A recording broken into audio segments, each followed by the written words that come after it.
ನಾನು ಟ್ರಾವೆಲ್ ಶುರು ಮಾಡಿಬಿಟ್ಟು ಎಲ್ಲ ಒಂದೇ ಪ್ರಶ್ನೆ ಕೇಳ್ತಾರೆ, ಏನಪ್ಪ ನೀವು ಒಬ್ಬನೇ ಟ್ರಾವೆಲ್ ಮಾಡ್ತಾ ಇದೆಯಾ, ಏನು ತೊಂದರೆ ಆಗಲ್ಲ ಅಂತ.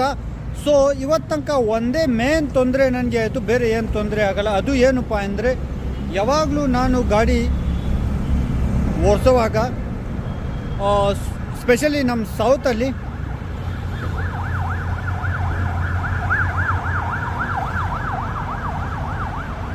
ನೋಡಿ, ಆ್ಯಂಬುಲೆನ್ಸ್ ವಾಯ್ಸು ಮೇನ್ ಇದು ರೋಡಲ್ಲಿ ತುಂಬ ಜಾಸ್ತಿ ಆಕ್ಸಿಡೆಂಟ್ಗಳು ನೋಡ್ತಾರೆ. ನಾನು ಕೇಳಿದ್ದೀನಿ, ಸುಮಾರು ಜನ ಇರ್ತಾರೆ, ರೀಸನ್ನು ನಿದ್ದೆ ಮಾಡಿಬಿಟ್ಟು ಜಾಸ್ತಿ ಜನಕ್ಕೆ ಆಕ್ಸಿಡೆಂಟ್ ಆಗುತ್ತೆ. ಸೊ ಅದಕ್ಕೆ ತೊಂದರೆ ಏನಪ್ಪ ಅಂದರೆ, ನಾನು ಸ್ಪೆಷಲಿ ನಮ್ಮ ಸೌತಲ್ಲಿ ರೋಡ್ಗಳು ತುಂಬ ಸ್ಮೂತ್ ಇರುತ್ತೆ, ಅದಕ್ಕೆ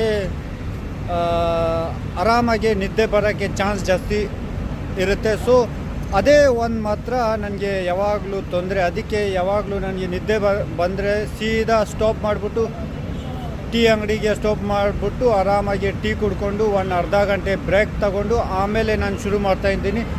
ಬೇರೆ ಅದು ಬಿಟ್ಟರೆ ಏನು ತೊಂದರೆ ಇಲ್ಲ, ಯಾಕೆಂದರೆ ಎಲ್ಲ ಜಾಗ ಅಲ್ಲಿ ಒಳ್ಳೆ ಜನ, ಒಳ್ಳೆ ಊಟ, ಒಳ್ಳೆ ವಿಡಿಯೋಸ್ಗಳು ಕೂಡ ನಾನು ಮಾಡಿದ್ದೀನಿ. ಸೊ ಈಗ ನಾವು ಹೋಗ್ತಾ ಇದ್ದೀನಿ ಕೇರಳ ಮೂನಾರ್.